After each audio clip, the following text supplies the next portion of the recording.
Southeast Ohio continues to be in the middle of a historic drought despite the rain this week. Now at 6:30, grants for businesses impacted by the dry conditions are available as key water sources dry up. Plus, it's a race against time in Washington tonight, how a decisive vote could save Congress from a government shutdown. One thing you cannot have is a government shutdown. It would be politically beyond stupid. And in sports, it's just something that really will serve as a symbol of AJ once he graduates. A small act of kindness brings change for one local football team. Newswatch starts right now.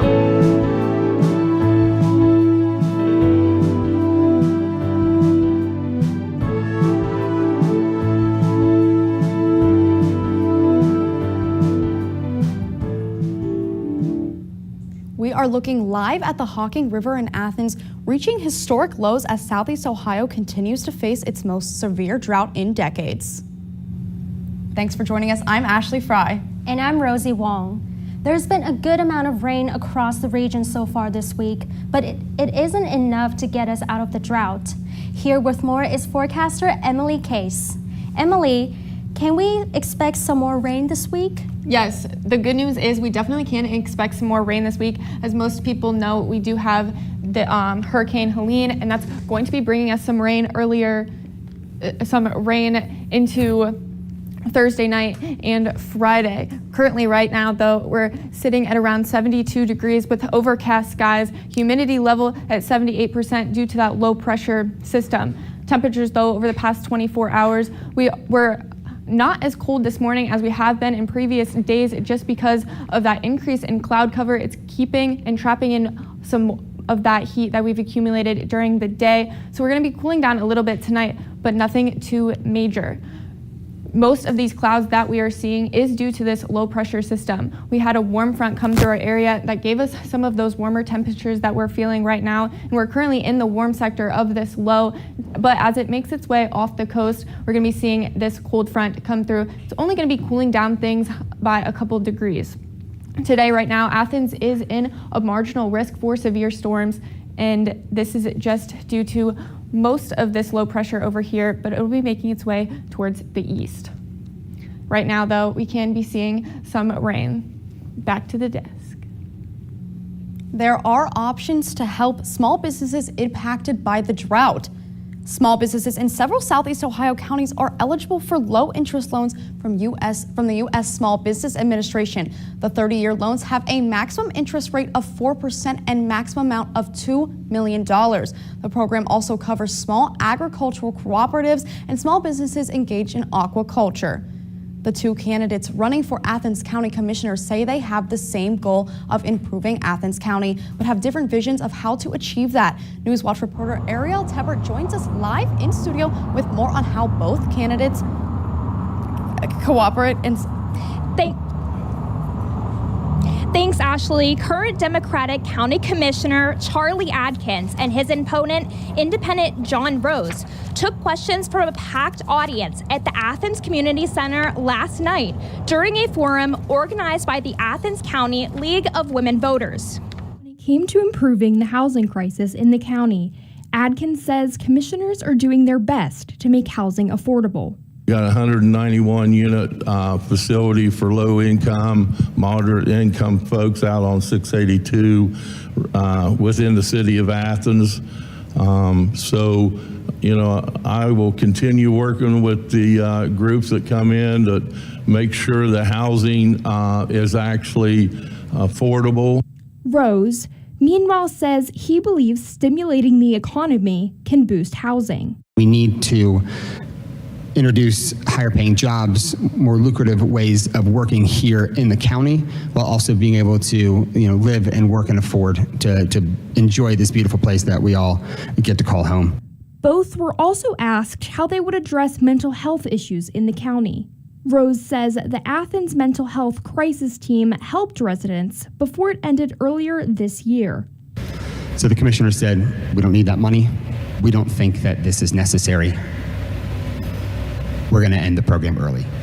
I just can't believe that actually happened. Adkins says the program ended because the county needs to explore different options. The program was killed mutually because it wasn't doing what we agreed it would do. Whoever wins in November will serve as county commissioner until 2028. This was the first forum the Athens County League of Women Voters has scheduled this election cycle. The group is also hosting a forum for both candidates running for county treasurer next Thursday on October 3rd. WOUB is your source for Southeast Ohio elections, so be sure to stay connected on air and online for the latest. Reporting for Newswatch, I'm Ariel Teppert, live in Athens. Habitat for Humanity builds housing for people in need, but houses cannot go up if there are no volunteers to help. Newswatch reporter Allison Patton has more on how your time could help change lives. Allison, what can people do to help? Rosie, Habitat for Humanity does a lot for community members in Southeast Ohio, and the ways to pitch in are endless. Here's how you can get involved.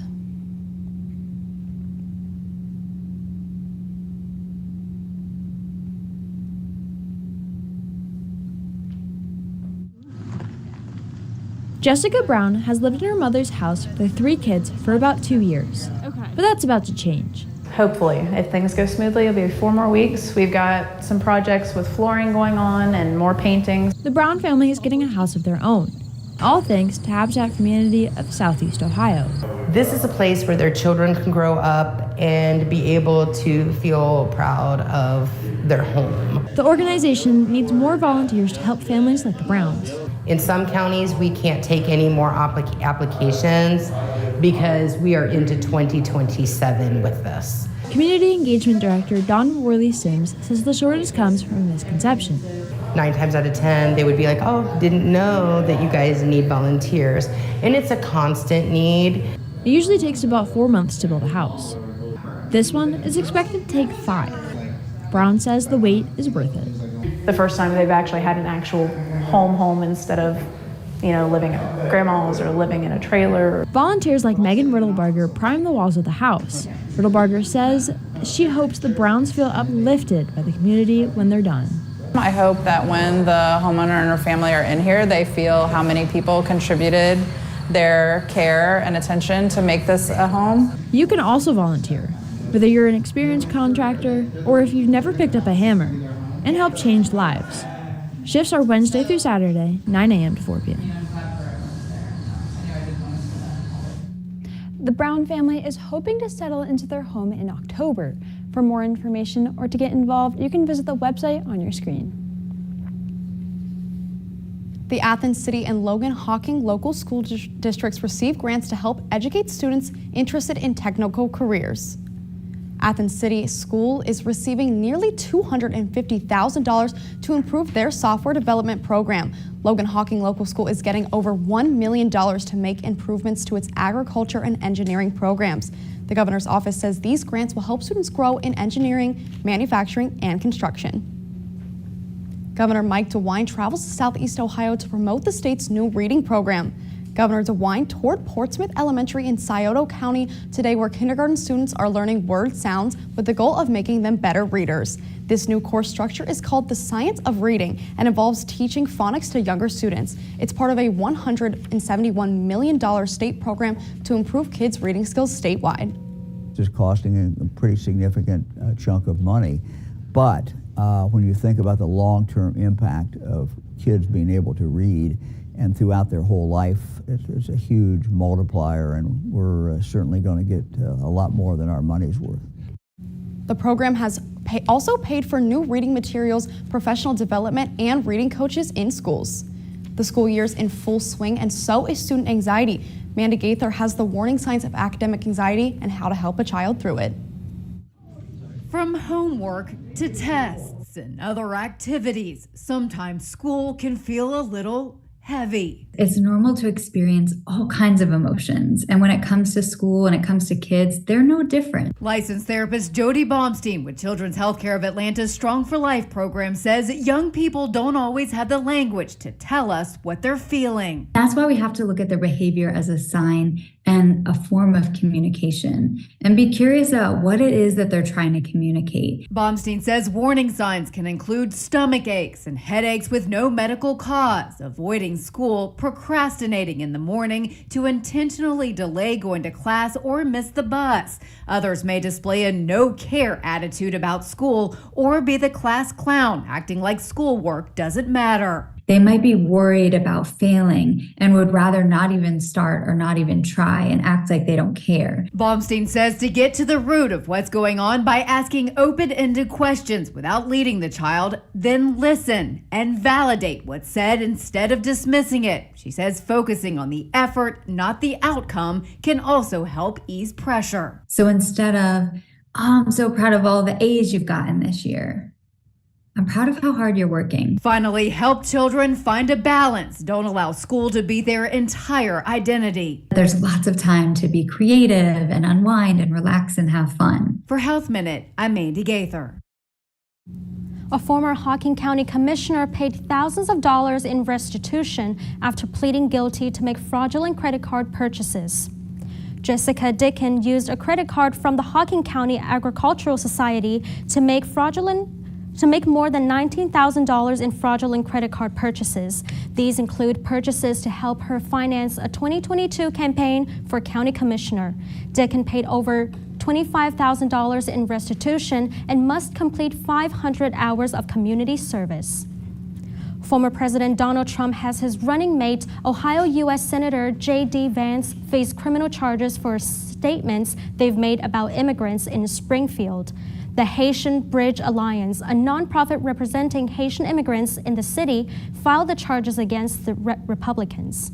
The group says Trump and Vance's false and racist statements have resulted in bomb threats and widespread fear in their community.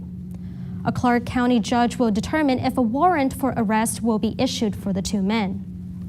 Residents near Cincinnati are still asked to evacuate or shelter in place after a chemical gas leak from a rail tanker. Emergency officials says they have contained the leak or styrene gas. They say the leak occurred in a train car with an open valve. Officials say they're concerned there could be a potential explosion from the toxic gas. Right now, our concerns still are maintaining the temperature. We don't want the material to get too hot. An evacuation order is issued for those within a half-mile radius of the rail yard. So far, no injuries have been reported. You're a godly person, pray, because I don't really need this. Neither do any of us. Coming up, Florida residents are facing a tough decision as Hurricane Helene pushes closer to the Gulf Coast. Hurricane Helene has just been named a Category 1 hurricane, but will this hurricane bring some rain for the much-needed drought relief in Athens? Find out more when Newswatch returns. Most Americans have no idea they are not voting for the candidate they think they're voting for. Rather, they are voting for a slate of electors. My role as an elector is to cast my electoral vote for Donald Trump if he wins the state of Colorado. If Biden wins, then I will be one of the official electors.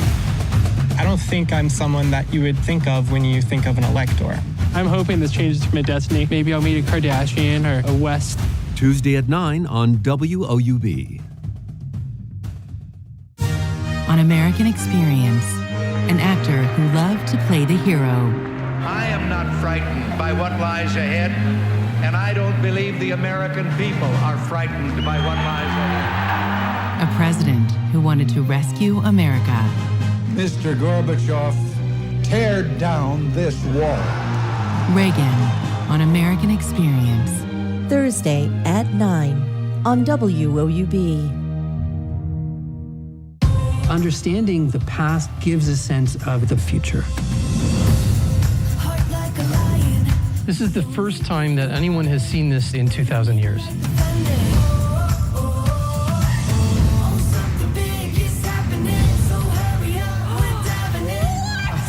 This is amazing. Well, I'm excited now. Pompeii is a battle against time.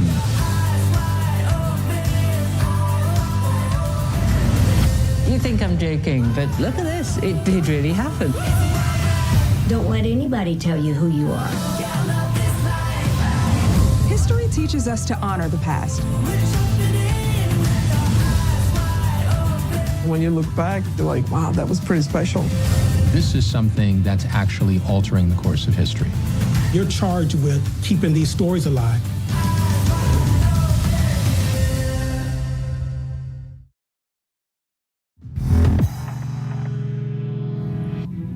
Ride it out or run. That is the decision people in Florida face tonight as Hurricane Helene pushes closer to the Gulf Coast. Helene is now a powerful Category 1 hurricane and is expected to make landfall along Florida's Gulf Coast tomorrow. Helene's powerful outermost bands are already hitting parts of Florida. In the hours ahead, conditions are expected to intensify and batter the entire western coastline before making landfall. Conditions may very well, in the wide range of possibilities, be a Cat 1 all the way to a Cat 4. Many areas to the south are already beginning to feel the impact from the storm. Forecasters are gauging Helene's storm surge to hit between 5 and 15 feet in many areas. Many veterans of previous hurricanes like Ian and Ideala are opting to stay put, saying they're ready for impact and prepared with food and water. Here with us again is forecaster Emily Case. Emily, Florida may be hundreds of miles away, but could we see any impacts from this storm in Athens, Ohio? Yes, so hopefully we are going to be seeing some of that rain come up later Friday, and then throughout the rest of our week, we're going to be seeing a lot of rain this weekend and even continuing into most of next week. Right now, most of Ohio is under cloud cover due to just a low pressure system, and we were seeing some rain from this. Now, this is just due to this low pressure system. We did have a warm front go through our area, warming up temperatures just a little bit, and then we're currently in the warm sector of that low front, but as that low pressure, and then this cold front will be cooling temperatures down, but only by a couple of degrees. Now, Hurricane Helene has been named a Category 1 hurricane, and as we can see it's already has a lot of strong winds. And this is supposed to make landfall near Tallahassee as a Category 4 hurricane. Right now, though, in Athens, currently 72 degrees and overcast skies, humidity of 78%, and that's really just due to that low pressure system.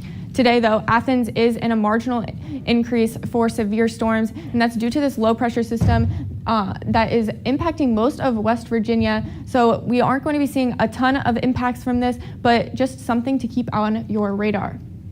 Right now, from this storm that is impacting parts of West Virginia, we are going to be seeing some showers in Athens, so hopefully a little bit of those showers will help to relieve these drought conditions that we have been seeing. Tonight, 62 for that overnight low, 100% chance of showers, thunderstorms possible between 11 and 12, and just showers throughout the rest of tonight and into tomorrow morning.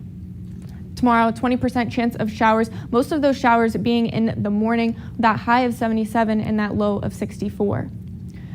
Tomorrow, we have this low pressure system that is impacting us now, making its way off the coast. We're left behind with this stationary front that's hopefully going to be bringing us some more precipitation as well. This is some of the impacts from Hurricane Helene, and then into tomorrow night, again, more of these impacts from the hurricane coming up into our area. This stationary front really just staying right over top of Ohio, again, hoping to bring some steady rainfall that's needed to help relieve some of this drought. And again, Friday, most of this precipitation coming up from the hurricane. But we do have some high pressure off to the east. Looking at our 7-day outlook, though, a lot of rain in the near future. Thursday, 20% chance of showers, and then 50% chance of showers on Friday. We're going to be warming up a little bit over the weekend, but if you have any plans for this weekend, make sure you bring an umbrella and a rain jacket because it's going to be rainy. Back to you, Rosie. Thanks, Emily. It is a race against time as Congress works to quickly pass a temporary spending bill and avoid a government shutdown. The House approved the bill a little over an hour ago and now heads to the Senate. Lawmakers have till the end of the month to pass the bill. Julia Benbrook has the latest from the Capitol. Just a few days before the September 30th deadline, House Speaker Mike Johnson laid out his plan to avoid a government shutdown, writing, quote, "Our legislation will be a very narrow, bare-bones CR, including only the extensions that are absolutely necessary. While this is not the solution any of us prefer, it is the most prudent path forward under the present circumstances." The bipartisan CR we negotiated is, of course, what most people expected. A short-term CR, one that does not last 6 months, free of poison pills, and that honors the bipartisan funding levels we agreed to earlier this year. Johnson's bill comes after the House failed to pass a 6-month GOP government funding plan last week that included a controversial measure targeting non-citizen voting, an effort pushed by former President Donald Trump. I'm not defying President Trump. We're getting our job done, and I think he understands that. The limited continuing resolution would fund the government until December 20th, setting up another likely fight before the holidays, but after the election. The one thing you cannot have is a government shutdown. It would be politically beyond stupid for us to do that right before the election. This plan also includes an additional $231 million for the Secret Service, which will ramp up security for Trump and Vice President Kamala Harris. Reporting in Washington, I'm Julia Benbrook. Next in sports, the Ohio women's soccer team is gearing up for more action tomorrow against the Bowling Green Falcons. Plus, how one small act of kindness can make a huge world of difference, both inside and outside of the locker room. All that and more when we return. It's absolute chaos. It's a war zone. This situation has been brought about by the fire, by the flood. It's going to transform the whole place. Oh, that is crazy. Have you got a visual of him? These intruders are walking straight into trouble. Another pride will kill those cubs. It looks like there's only 5 cubs. Tonight at 8 on WOUB.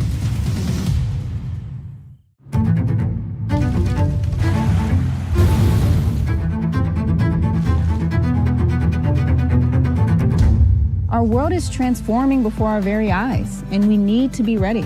So join me in the lab and in the field to discover the latest science about our changing weather and climate and how a better future is within reach. Join me for Weathered.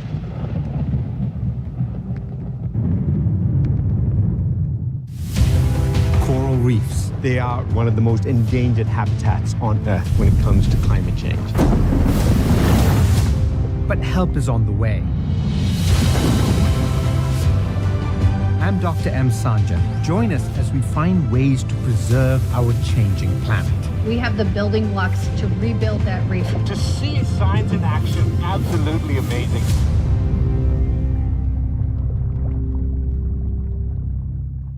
WOUB is recognizing members of our Cornerstone Society. The Cornerstone Society is a group that wants to ensure the future of public media in our region. It includes people across our area who value news, entertainment, and cultural programming, as well as the educational services WOUB provides. Also included are graduates of Ohio University who took part in the WOUB Student Professional Development Program. Thanks to the Cornerstone Society for their generous support. To learn how you can be involved, email woub@woub.org.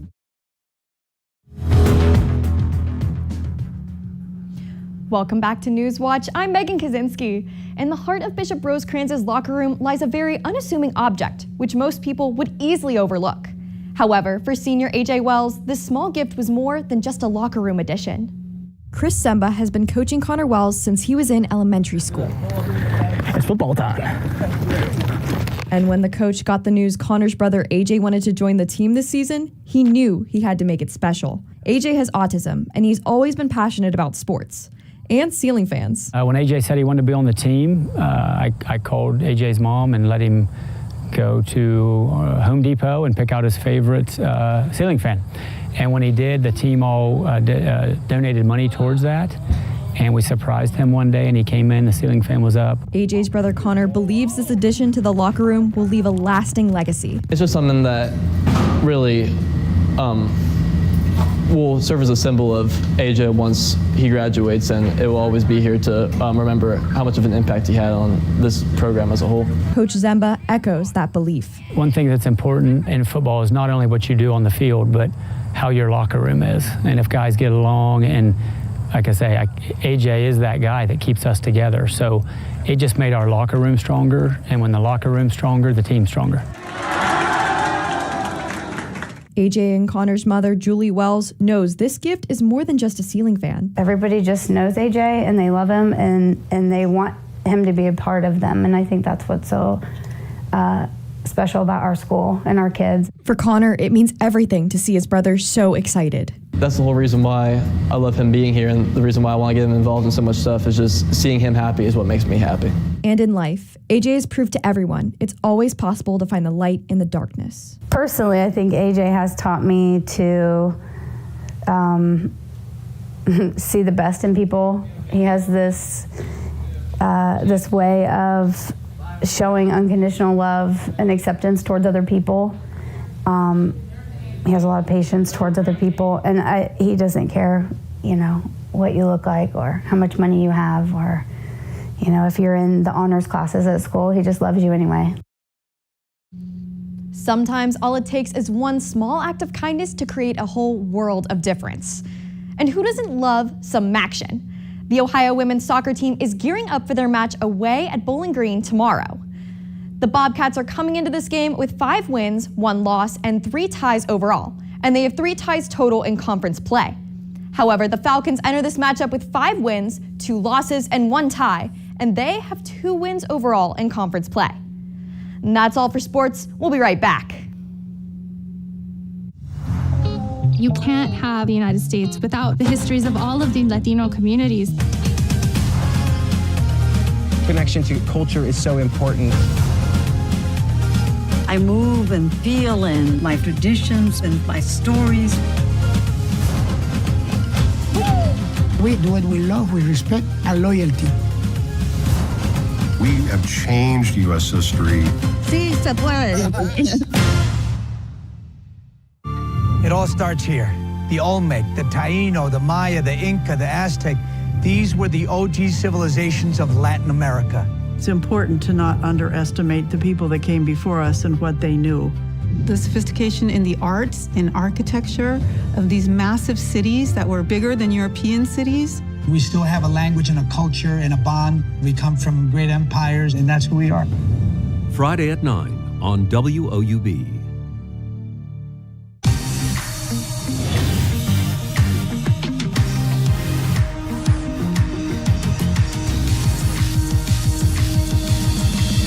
It's in our blood. It is living your culture to create. The soul, that energy, it's me.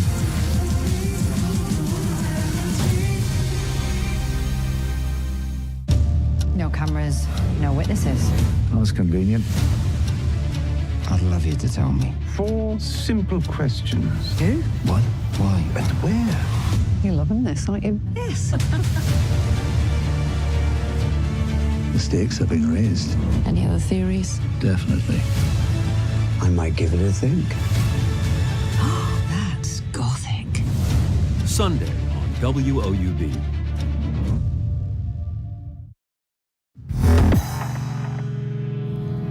Welcome back to Newswatch. In case you haven't already noticed, it's finally starting to get a little rainy out there. Emily, can you tell us more about how this week looks? Yes, so we have a low pressure that's really bringing us some rain, and we're going to be seeing some showers tonight.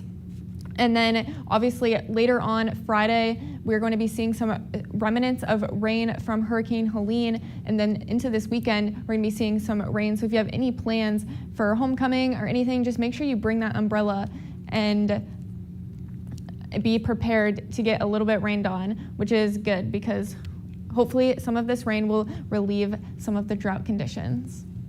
Thanks for watching and have a good night.